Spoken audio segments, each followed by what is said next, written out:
There are many strange happenings in the wild country of British Columbia, and none more so than the singular event of coming into contact with a Sasquatch.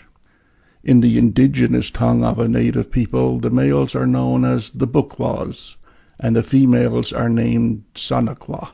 The people who seek them out are known as Sasquatch researchers, and the following reports are from the files of one such man, Canada's preeminent Sasquatch researcher and seeker of the truth, Thomas Steenburg.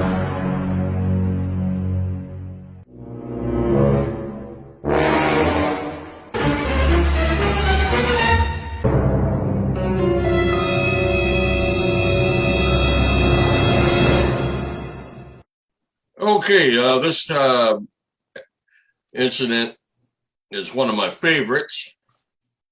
It's known as the Crandall Campground incident, Alberta file 50032. In other words, investigation number 32 in my Sasquatch career. And I think one day this one may be looked upon as a classic, not only because of the circumstances of the incident, but how many witnesses were involved, and the fact that the warden's office in the national park was involved. So it was a Crandall Campground incident, and it took place in Crandall Campground, which is located in Water Lakes National Park. The date this happened was the May 24th long weekend of 1988. And it's a long weekend. It's a holiday in Canada for our American listeners because that is the Queen Victoria's birthday, also known as the Victoria Day long weekend. I found out about this a little while after it happened. I got a phone call from one of the witnesses on August 24th, 1988. And she was known then, Susan Stonaz, phoned to tell me of an incident which had occurred while she and her husband were camping with another couple at Crandall Lake Campground, Site C3, which is located in Waterton Lakes National Park. By the way, the Waterton Lakes National Park is the extreme southwest lower corner of the province of Alberta, bordering on BC and the state of Montana. Mrs. Tonis told me her incredible story, and I made arrangements to interview all four witnesses at the Stonis' home. All four witnesses were interviewed separately and not within earshot of each other. I'll start off with our main witnesses, Susan Stonas herself, or as she's known now, Susan Ray Adams, as I believe the couple has since separated and divorced. Oh, by the way, just to give you an overflow, they were all sitting around playing cards at the picnic table by the campsite, by the fire pit in campsite C3. It's getting close to midnight. And Scott and Susan decided they would go out down the trail that led to the public washing facilities to brush their teeth. So they grabbed their towels and their toilet kits, and off they went. The other couples remained seated at the picnic table. Well, the only light in this area was ahead of them at the washing facilities, which had a single light over the door entrances of each men's bathroom, women's bathroom, the laundry room, things like that. So all they saw was something standing, an outline of basically something standing on the trail between them and the washroom. But I'll start off with the questions and answers here. Susan Ray Adams was interviewed first. Question: would you state your full name? Answer: Susan Ray Adams. She likes, and I got in brackets, she likes to use her maiden name. Kind of a hint of what was to come. Question: where did this incident occur? Answer: Waterton Lakes National Park. Question: what date did this take place? Answer: the Sunday of the May 24th long weekend, 1988. Question: was it night or day? Answer: at night. Question: what time of night was it? Answer: approximately 10 to 1 in the morning. Question, describe the area for me in which this took place. Answer, it's on the outskirts of the campsite. The campsite is located about 15 miles outside of Waterton town. She's referring to the small town in the park. Question, is it heavily treed? Answer, it is treed.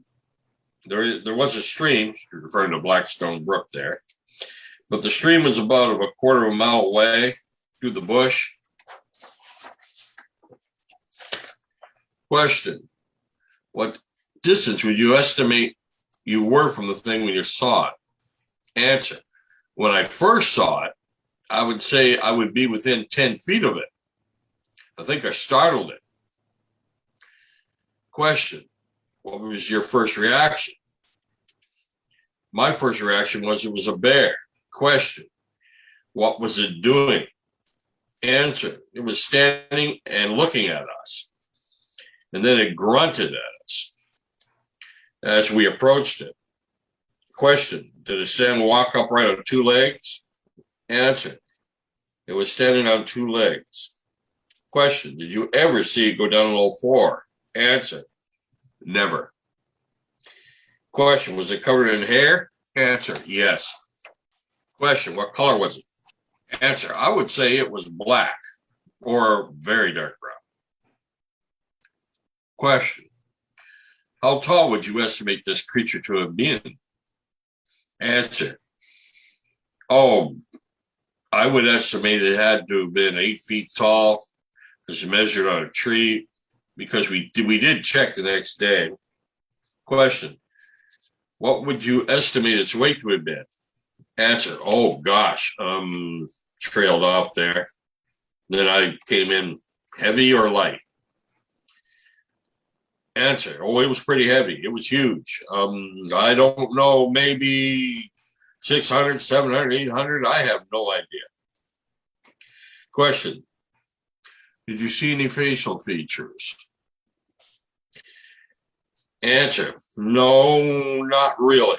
There was nothing pronounced, like a nose or anything. It was just kind of a flat face, I would say. Question, it was too dark to see its eyes, nose, and mouth? Answer, well, I saw it had eyes and a nose and a mouth, but I really didn't see anything distinct about it. It was just a flat face, I guess. Question, what color was its skin? Answer, I don't know. Question, could you describe its arms? A, yes, they were very long. The tips of its fingers came very close to its knees. They were really long. Question, could you see if it was male or female? Answer, no. Question, how long did you see this creature for? Answer, total? Question, yes. Answer, a minute, 2 minutes maybe, probably close to a minute. Question, did it ever make any noise? Answer, yes, it grunted at us. Question, did it see you? Answer, yes.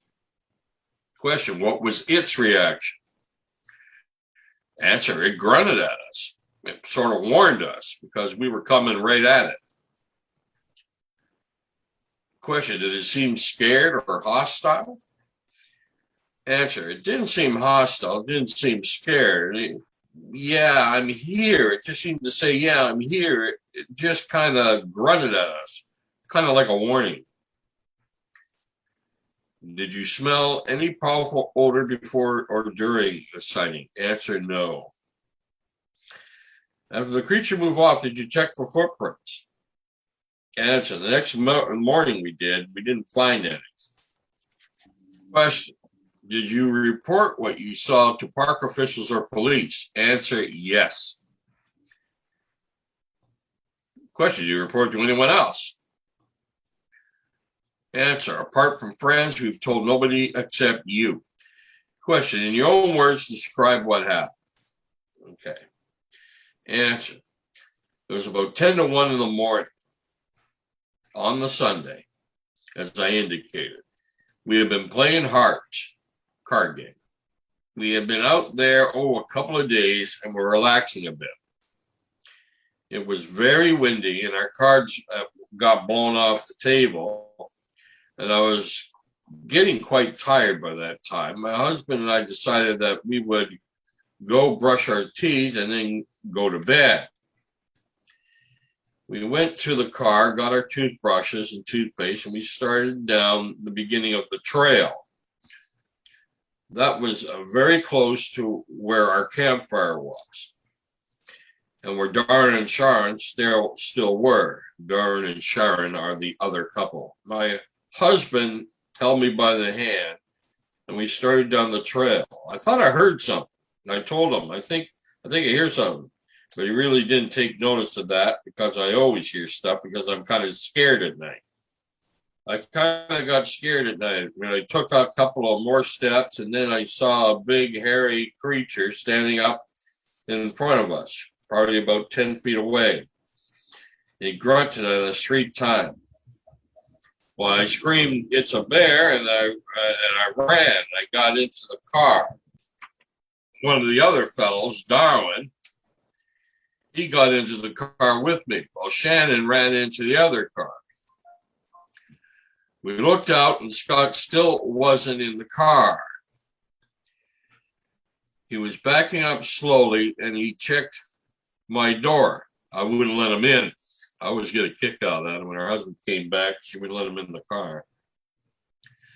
So he went to the other car that Sharon was in.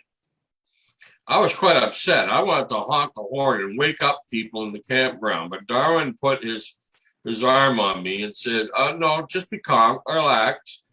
And then he said, "Turn on the headlights." And 2 cars were bumper to bumper. So he put our headlights on, and we looked around, didn't see anything. Darwin thought he saw something move by the fire towards the trail, but I didn't see anything. Then we yelled to Scott in the other car to turn on his headlights. Scott turned on his headlights, and we were looking at the back of the hatchback we were in. We were looking out the back window. My husband in the other car turned on his headlights, and in about 10 seconds after the headlights were turned on, the creature walked into the light. It was walking on that little ridge about, I'm bad at guessing distance, but I would say maybe 30, 40, 35 feet or something like that in front of the headlights.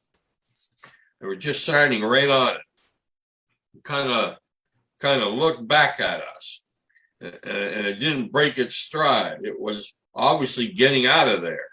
It wasn't really scared or anything. It was just walking. It was about 8 feet tall, and it had long arms. It really wasn't really fat like some of the pictures I've seen, but it was kind of slender. And its legs were really long, like they were disproportionate to the body. And that's what we saw. And my husband yelled something to the effect of, "Holy blank, blank, blank, that's incredible. It's a Sasquatch." He yelled something like that. He wanted to leave the car and go after the thing. But we said no, we will drive around. We drove around the campground. We came to another truck that flashed its headlights at us. So we stopped. There were 4 other people in the cab of that truck. We told them that we saw what they said, and they said they saw something similar about 20 minutes earlier. But they were quite drunk. Only 3 of the 4 saw it. We went back to our campsite, and I would not get out of the car. I wanted to drive back to Calgary. Scott got back in the car with me, but he was no help at all because he went to sleep. I stayed up all night and watched the tree. But when the deer came back, I knew that it was all right and that the creature was gone. Darren and Shannon stayed up all night by the fire. You know, there are so many deer at this campsite that will eat out of your hands. A couple of hours before we saw this thing, I made the comment, "Where have all the deer gone?" like the deer had disappeared. And there weren't any deer around all that night. In the morning when I saw that the deer had come back, I knew it was safe. And whatever this thing was, it disappeared. The next morning, after such a little bit of debate, we decided to report it to the warden. By the way, for our American listeners, in national parks in Canada, they're called wardens, not rangers. Yeah. So we went to the warden's office, and we had to wait for him. And when he showed up, we told him our story. Question, what was his reaction? Answer, his reaction was, I think he tried to convince us that we had seen a bear. That's the impression I got, because he kept saying, bears stand up on their hind legs. Are you sure it wasn't a bear? He was nice, but I think he thought we had seen a bear. And just to confirm that, when I talked to Al and Debbie, he did sort of say he tried to convince these people that it was a bear. The second witness was her husband, Scott Stonehouse, who was with her on the trail. I interviewed him next. His details was a little more interesting, in my opinion, because when his wife panicked and ran away from him, he slowly backed up and kept his eye on it. This is when they first encountered it on the trail. A question, state your full name, please. Answer, my name is Darrell Scott Stonehouse. But I go with Scott. Question, where did this incident occur? Answer, it was in Waterton Park. I believe the name of the park is, or the campground in the park is Crandall. Question, what date did this take place? It was a long weekend of May on the Sunday. Actually, it was early Monday because it was early in the morning. Question, was it at night or day? It was at night. What time? Answer, about 1 a.m. I think it was irritating because I kind of asked the same question different way twice. Question, describe the area in which it took place. A typical area for mountains, rocky trees, ridges, rocks, moss on them, you know. Question, what distance would you estimate you were from the thing when you saw it? Answer, I saw it twice. First time, it would have been at 10 to 15 feet. The second time, probably more around 45 to 50 feet. Question, what was your first reaction?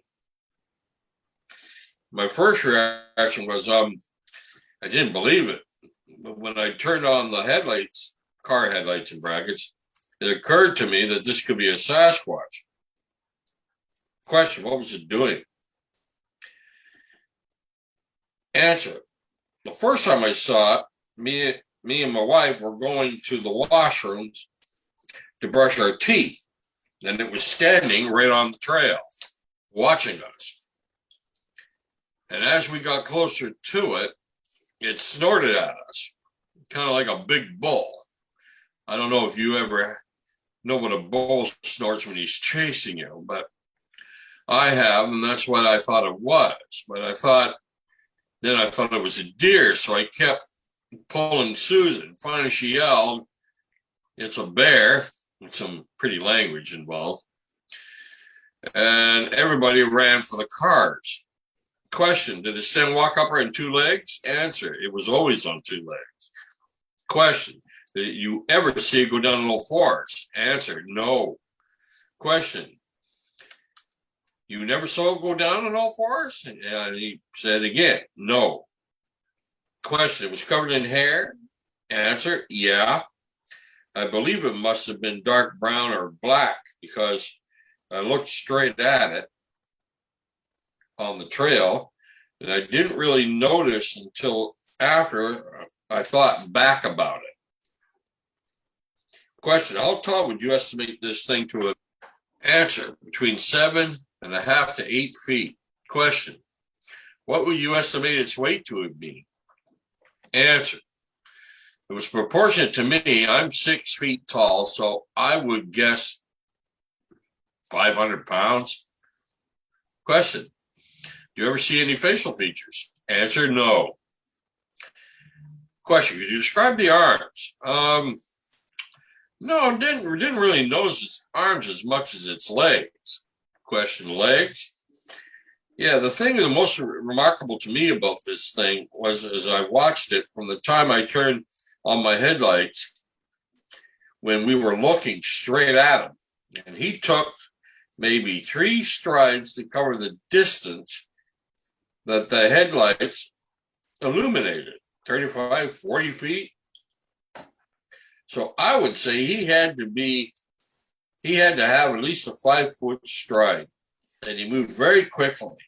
And his legs were very straight when compared to a human when he walks. This animal kind of swung them straight with very little bending of the knee. Question, was it running or walking? Answer, walking. Could you see if it was male or female? Answer, no, but if females have breasts, then I would say that it was a male because I didn't see any breasts. Question, how long did you see this thing for? Answer, I saw it twice. Once while I was heading down the trail when we were heading down the trail, and then I would say that was probably a total of about 10 seconds. Then I got back into the car, turned on the headlights, and I think I saw it for a grand total of 3 or 4 strides. So that would probably be about another 10 seconds. Did it ever make any noise? Answer, yeah. Like I said before, it made it sound like a bull when he's chasing you. I can remember that because I was chased by a bull once. So it stands out in my mind. I guess it would. I reflected on that sound later because I don't think a human being could imitate that sound because it was so like it was like an animal with a big throat and blowing a lot of air. Question, was it a snort, scream, grunt? Answer, well, snort. Question, did it see you? Answer, most definitely. Question, what do you think its reaction was? Answer, well, I would say that this animal was never scared. He was 10, maybe 15 feet away from us, looking straight at us. I would say he's more startled than anything. Like we were coming down the trail right towards it, and all it did was like run or snort at us. Question, when you were walking down the trail and it was standing there watching you? Answer, yes, looking straight at us. Question, did you smell any powerful odor before or during this sighting? Answer, no. Question, after it moved off, did you check for footprints? Answer, yes, I did. But in that area, like I said before, it was rocky with a little bit of moss on it. Didn't really look for tracks till the next day. So you could have had an elephant move through that area and it wouldn't have left prints. It would be not too easy to distinguish. Question, did you check for footprints right after the sighting? Answer, no, the next day. Question, did you report what you saw to park officials or police? Answer, to the warden in the Waterton Lakes National Park. Question, what was his reaction? And I think he believed we saw something. He tried to tell us that it must have been a bear, but overall, I would say he was very objective. And if another sighting came up, he would want to know about it. If it was afraid, he didn't want it scaring any campers away. But I would say it was about 50-50 in his mind if he really believed we saw what we think we saw. Question, in your own words, describe what happened. Answer, we were sitting at the picnic table playing cards. It was a fairly windy night because our cars blew off the table and we had to pick them up. It got late enough, I decided that I was going to go to bed, so we went to the car and got our toothbrushes and stuff. And we being his wife and himself in brackets. And then we started walking down the trail towards the washings. maybe 300 feet away around the corner, we heard this noise, a snort I described before. Susan said, I'm scared. I don't want to go there. I'm not sure of her exact words, but it was something like that. But I thought it was a deer because there are lots of deer around here. So I kept pulling her down the trail until she finally said, it's a bear. And then everybody ran for the cars. But I didn't believe it was a bear. Susan gets scared every once in a while. So I was walking back, looking over my shoulder to see if I could see anything. I didn't see it again, at least on the trail. Anything that looked like a bear. It looked like a large human. It was really dark, black, and it was standing right on the trail. When I got back to the cars, we all got into the cars. Susan and Darren in one car, they turned on their headlights, but they were facing the opposite direction. I finally got the lights on, and this creature took 3 or 4 strides across the area of my lights on the ridge, and it walked through the bush in that direction. It waved his arm in front of me from right to left as I was interviewing him on this. And I got pretty excited about it because I thought this must be what everybody says is a Sasquatch. So I jumped out of the car and ran back and to talk to Darwin. And as I walked, and I wanted to go chase after it, see what it was. But my wife was not very keen on that idea, and we got into the car and drove around the campground. As we drove around, after a while, somebody came down and flashed their headlights at us. A big truck. And there were 3 or maybe 4 people in the front. And they said, have you seen anything? And we said the same to them. And they described this creature that they had seen. There was one guy, 2 girls that went down the bathroom. And as they were coming back, they said they heard a noise and they looked and saw this big creature that they thought was a Sasquatch. And that's what they said. So I don't think they saw it as well as we did. Question, you told the warden the next day? Answer, yes. And he tried to convince you it was a bear? Hey, well, I was kind of reluctant to report it. It was the first because I thought, what's going to come out of this? Probably nothing. People are going to think we are cranks. But Susan and Sharon finally talked us into going to the warden and reporting it. We told him the story, and like I said, I think he only half believed us that it was a Sasquatch and half believed that we saw a bear. Question, the written report you give me, who wrote it? Answer, Darwin. Now, that was our 2 main witnesses, Susan Ray Adams and her husband, Darwin, or Scott Stoneess at the time. They have since broken up and are no longer together. Now, the second couple at that time was a real nice couple named Darwin J. Gillies and Sharon Sanko. They're a boyfriend and girlfriend then, but in the decades after this, they got married and had a literally infantry company of children.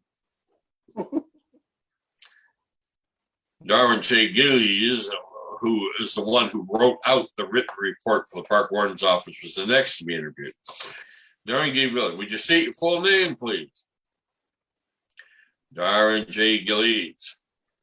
I'm not sure if it's pronounced Gillies or Gilles, being a French name. Yeah, it's probably Giles. Some people pronounce it Giles, but I remember talking to him and interviewing him, and he said Gillies. Oh, I don't know. Wow. Or maybe it was Giles. I can't remember. It's been a long time since I listened to it. So I'm gonna go with Giles now, just in case I've been wrong. Sure. Yeah. Darwin J. Giles. Darwin J. Giles. Where does this occur? Site C3, Crandall Lake Campground, Waterton Lakes National Park. Question. What date does this take place? May 23rd, about 12:50 a.m. It was night or day, at night or early morning. What time was it? Oh, 12:50 a.m. Describe the area in which it took place. Answer, typical campground, slick old gravel run. And we were on an elevated campsite, maybe 3 feet high off the main path. Question, what distance will you estimate you were from the creature when you saw it? When I initially saw the creature, it was roughly 20 to 30 yards away. What was your first reaction? My first reaction was surprise. I thought initially it was a practical joke because I knew it was no bear. Question, what was it doing? It was walking away in front of the car, sort of a 3/4 mark of an angle away from us. Question, did it walk right on 2 legs? Answer, yeah, it was walking on 2 legs when we saw it. Question, do you ever see it go down all fours? Answer, never. What color was it? Answer, black. How tall would you estimate this creature to have been? Answer, initially I thought it was quite tall. I think if my anxiety or whatnot, after talking to Scott, we estimated about 8 feet tall and measured on a tree it was standing beside or went beside. Question, what would you estimate its weight to have been? 300 plus pounds. Did you see any facial features? Nope, none at all. Question, could you describe the arms? Answer, they were long arms. It was a lanky type creature, so the arms, I would say, came well past the waist. Question, could you see if it was male or female? Answer, no, not at all. Question, how long did you see this thing for? Answer, about 3 or 4 seconds. Question, did it ever make any noise? Answer, initially when Scott and Susan left the campground and walked towards it, it made a loud snort or grunting sound. And when they thought it was a deer and continued to walk toward it, it grunted again. So he basically saying he heard the snort and the grunt, and he was back in the campground. Did it see you? Yes, it did. What was its reaction? Answer, I believe it was just curious. It stood near our campsite, a distance. I'm convinced that it was watching us for quite some time at the campsite. The reason being is when the cards blew off the table earlier, about 15 minutes before this incident occurred, the cards blew off the table in the wind. I thought I heard this creature before make this sound because one of us ran towards the bush to retrieve some of the cards. So I'm convinced that it was standing there watching us, maybe with curiosity. I don't think it was afraid of us.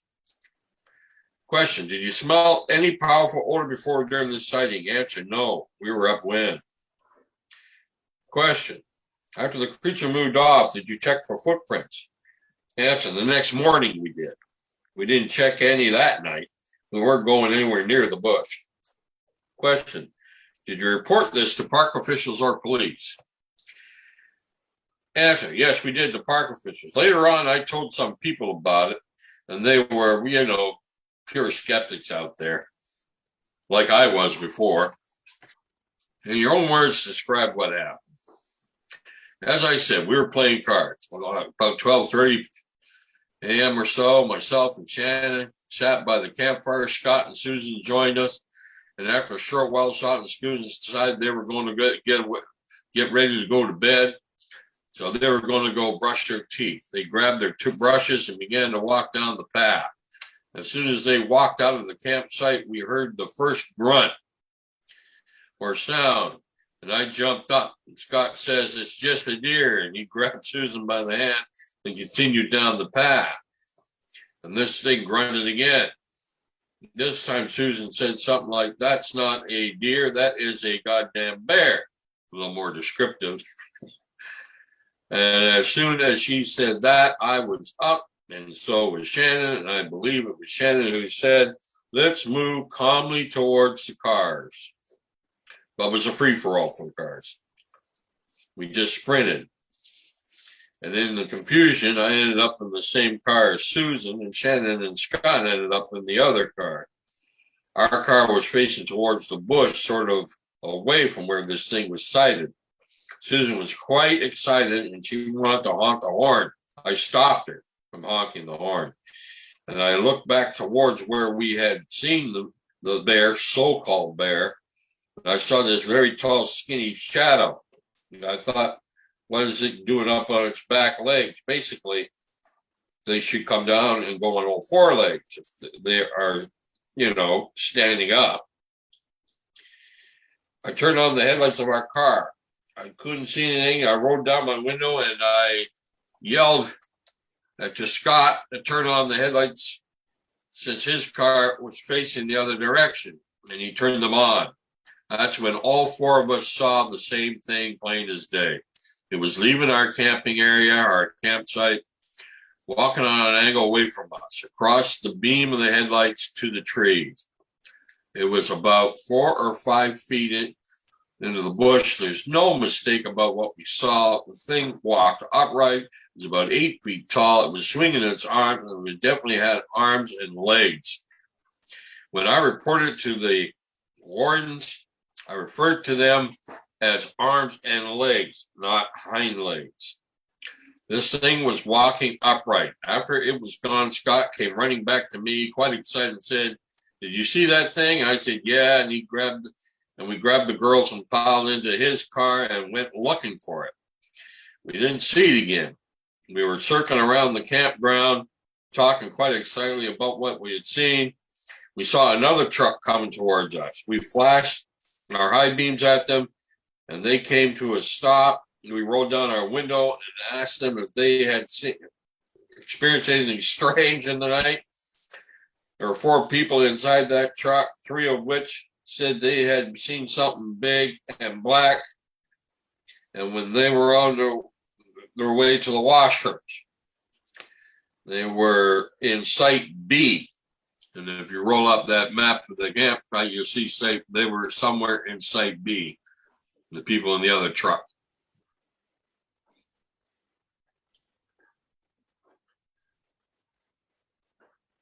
They're actually a little closer to the washroom. Which site, I don't know. But these people in the other truck apparently were in Site B. And I asked them for a time, and they said about 12:30. So just before us. I'm convinced that they saw the same thing. And they did, but they did not report it. Steenburg note here. The next day, Don wrote out a handwritten report from the park warden's office, a copy of which I have for this file. Now, Alan Deb told me, I interviewed Alan Deb too. He was the park warden on duty that day. He was perfectly willing just to hear the story and leave it at that. But it was Darren Gillies, or Gilles. It was him that insisted on making a handwritten report for the park warden's office. As far as I know, that report is still on file in the park warden's office in Waterton Lakes National Park. Now, our fourth and final witness was Sharon Sanko. Would you state your full name, please? Answer: Sharon Sanko. Where did this incident occur? Answer: Waterton Lakes National Park. What date did this take place? The May long weekend. Was it night or day? It was at night. What time of night was it? I think it was around 1 o'clock at night, basically 1 o'clock in the morning. Describe the area in which it took place. The campsite itself is open. A lot of trees. Nice. Okay. What distance would you estimate you were from this thing when you saw it? No, 20 feet maybe? What was your first reaction? I thought it was a bear, so I was scared. I ran for the car. What was it doing? It was standing there. Did it stand walking 2 legs? Answer: yes. Did you ever see it go down all 4s? Answer: no, never. Was it covered in hair? Answer: yes. What color was it? Answer: I couldn't tell the color, but it was dark. Question: how tall would you estimate this thing to have been? Answer: between 7 and 8 feet. Question: what would you estimate its weight to have been? Answer: that's a good question. I would say, very heavy, at least 300 pounds. Question: did you see any facial features? No, none. Question: could you see if it was male or female? No, but I would guess it was male. Question. Could you describe its arm? Long, very long and hairy. Question. How long did you see this creature for? When we saw it in the car lights, it could have been no more than 20 seconds, 10 to 20 seconds. Question. Did it ever make any noise? Yes. Could you describe it? Answer. It was some type of grunt. Did it see you? Answer. Yeah, I'm sure it did. Yes. What was its reaction? Well, I think it just been watching us for a while, and then it wandered off on its own way. Question. Did you smell any powerful odor during this sighting? Answer. After the creature moved off, did you check for footprints? Answer. The next day we did. We didn't find any. Oh, by the way, the answer forgot to mention the answer to the smell question on her was no. Did you report what you saw to park officials or police? Answer. Yes, we talked to the game the morning the next day. Their own words describe what happened. We've been playing cards, and we decided to sit around the fire for a while. Susan and Scott decided to brush their teeth, and they started walking down the path towards the washroom. There was a noise. Susan jumped back. She was startled, and Scott said, "It's just a deer," and started to drag her down the path. And then we heard the scream. Gets a little worse with each witness. We heard her scream, "That's no deer," and then we looked up, and you could tell that this tall, dark outline against the trees. I thought it was a bear too, but we turned around, we raced for the cars as fast as we could. And we got into the cars, Scott and I in one car, and Susan and Darwin in the other. The cars were back ends together, and our car was facing the bush. Darwin turned on his lights of the other car, and then we turned on the lights of our car. That's when we saw it wasn't a bear. And we could see this thing from the side view walking through the bush.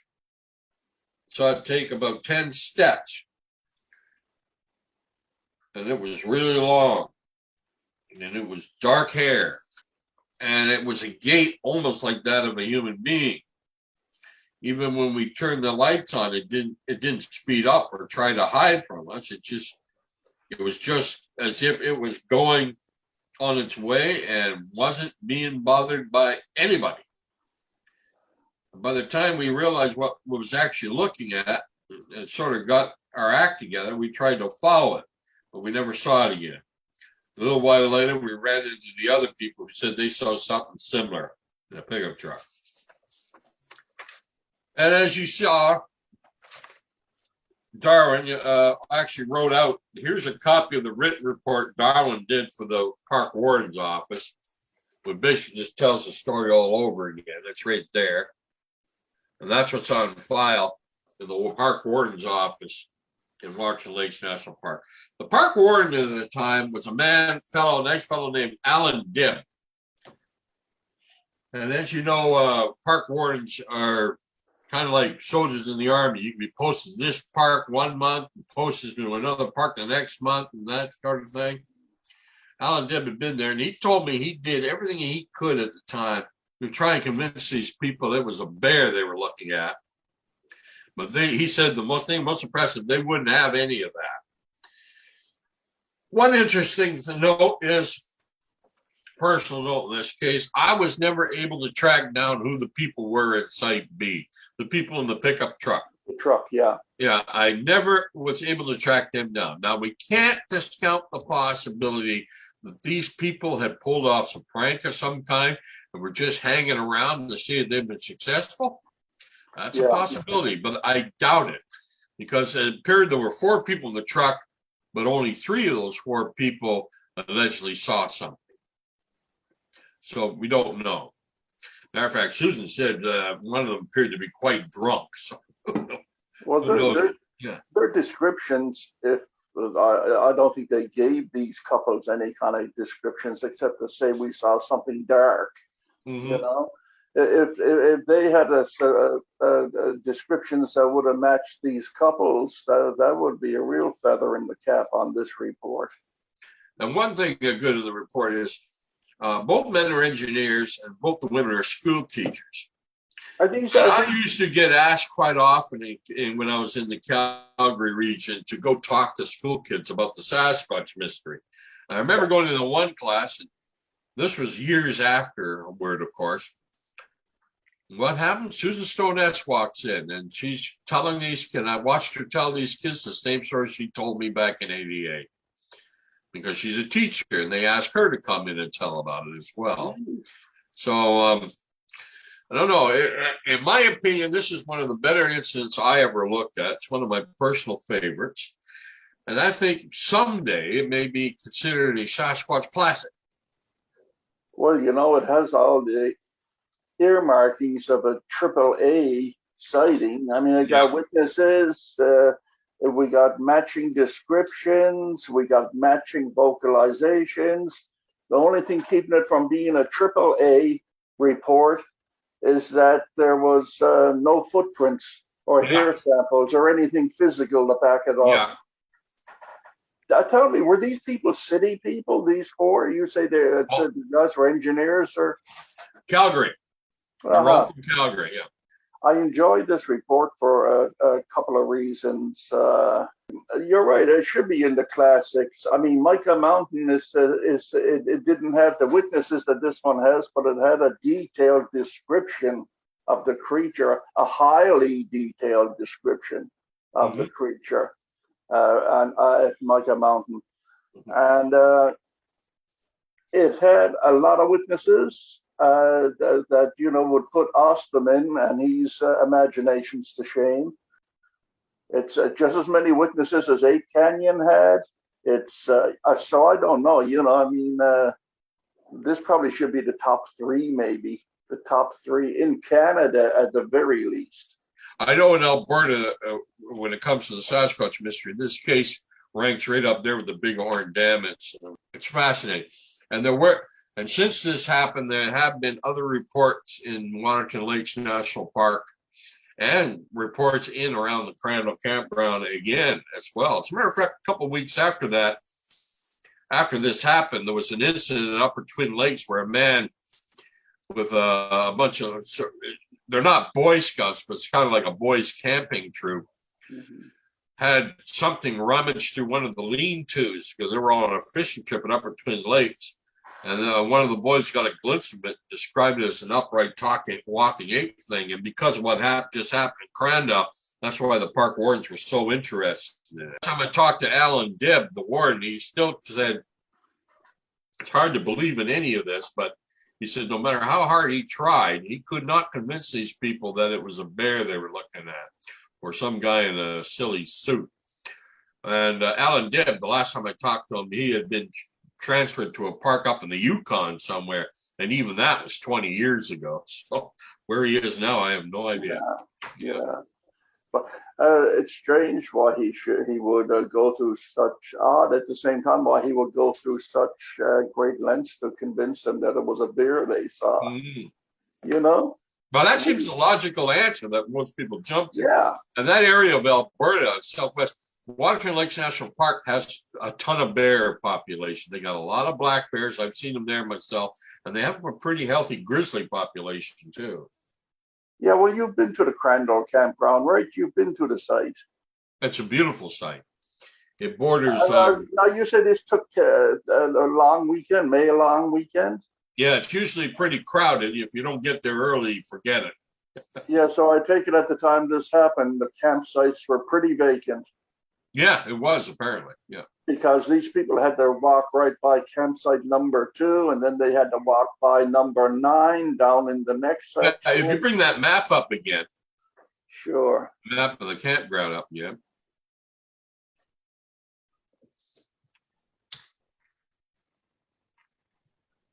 Okay, as you can see. Now they told me most of C3 was empty at the time when this happened. Okay, and they said there was a couple of boys camping in Site H in Site 5. And it was funny because they're kind of like, they had a little pump tent and their feet were sticking out of the end, but most of the rest of the campsite was empty. So There was nobody there. So yeah, their C-tree. That's where they were. They had 3, and 5 was also occupied. Yeah, 5 was occupied by 2 guys who were sort of like mountain bikers. Yeah, gotcha. Yeah. And he said it was kind of funny because they were sticking out, their feet were sticking out the bottom of this little pup tent.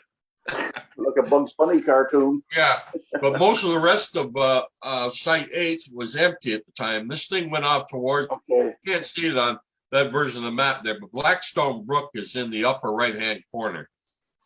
Oh, so it's up here somewhere.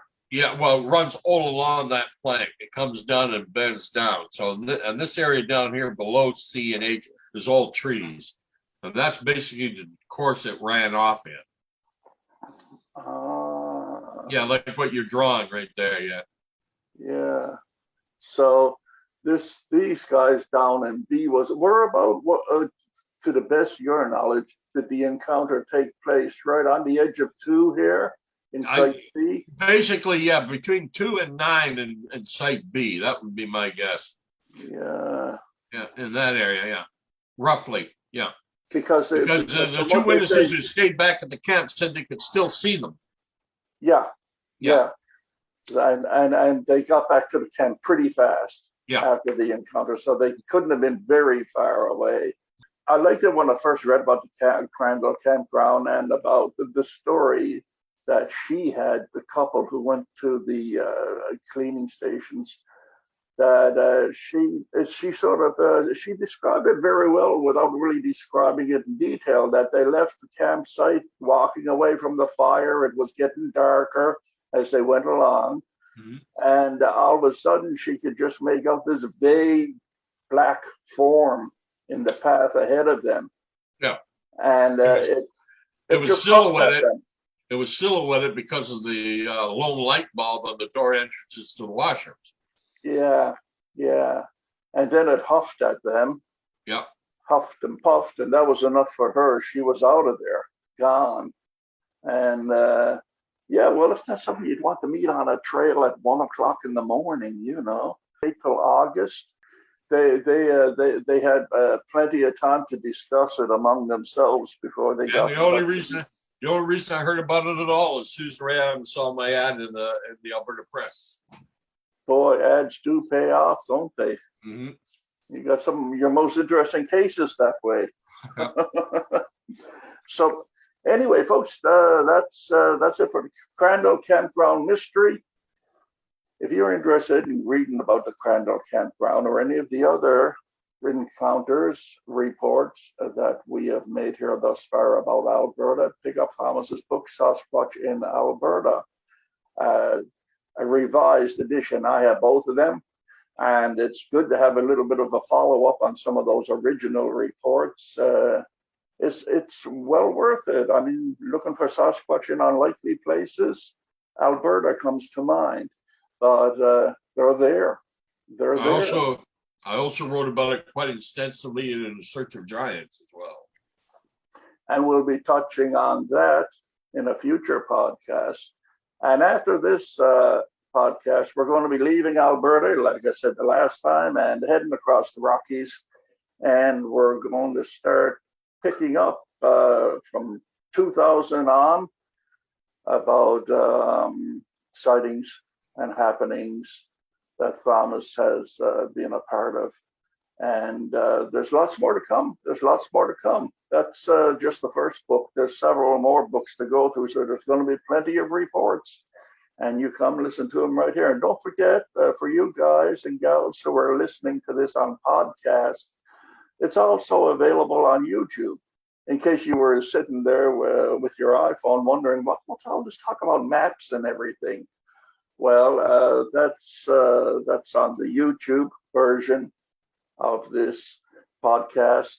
And so please tell your friends, tell your neighbors about it. If you like it, come on, subscribe, say I like. Let us know if we're doing something right or doing something wrong here.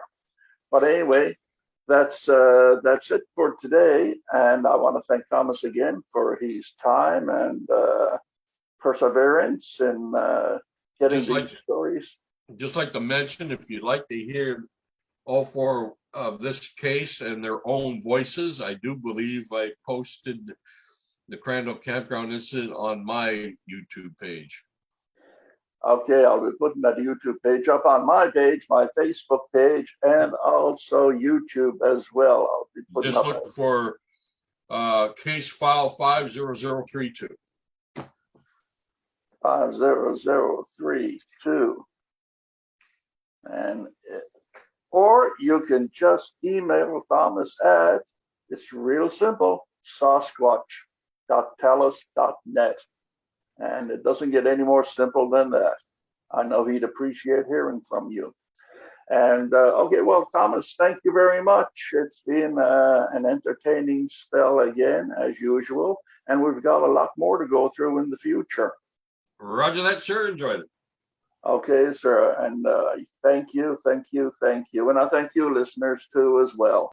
Okay, dear listener, that about wraps it up for now. My name is Jerry Matthews. You can reach me at yellowcoyote@talus.net. Thank you for your interest, and until the next time, keep searching.